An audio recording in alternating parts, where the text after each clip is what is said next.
sa ating channel mga kaibigan. Kung bago ka pa lang sa ating channel, please do like, subscribe, and press that notification bell mga kaibigan para updated ko sa bago nating video. Well, ito na mga kapatid, Janrel Casimiro mga kaibigan, talagang natatanging maangas, malakas at kinatatakutang boxer mga kaibigan. Alam niyo kung bakit? Dahil si TJ Duhini mga kaibigan umatras.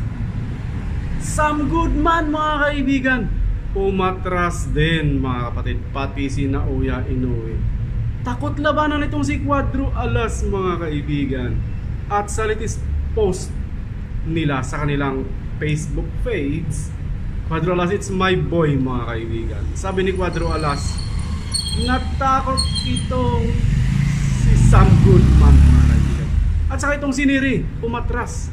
Dahil pag hindi daw ito umatras, talagang pag nakalaban niya si Alas is makakalimutan niya itong ang kanyang nanay mga kaibigan.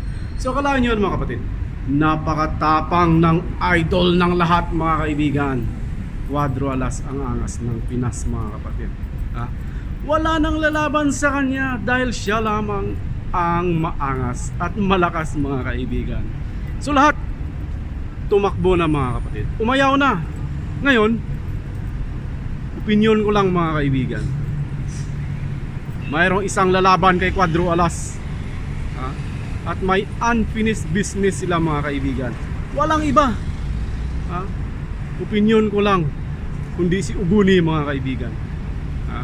Dahil maraming nagsasabing mahina daw ito si Uguni mga kapatid, at maraming nagsasabing kulang sa practice si Cuadro Alas, at humingal mga kaibigan. So this is the time, ito na yung oras na patunayan nilang dalawa mga kaibigan kung sino ang mas malakas sa kanila mga kapatid. Kayo mga kaibigan, mga solid supporters, fanatics, mga haters ni Cuadro Alas, ano sa palagay nyo? Cuadro Alas versus Uguni mga kaibigan, rematch, the unfinished business mga kapatid.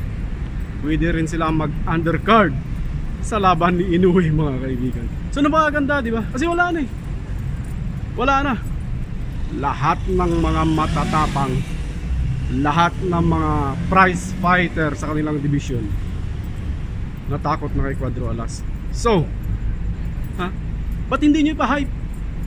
Mga Cuadro Alas vloggers, supporters mga kaibigan, ba't hindi nyo ipa-hype?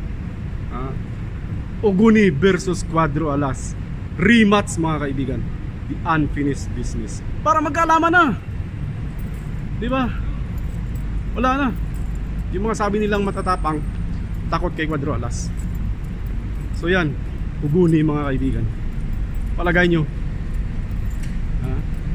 Thank you for watching and see you on our next vlog mga kaibigan. Bye bye.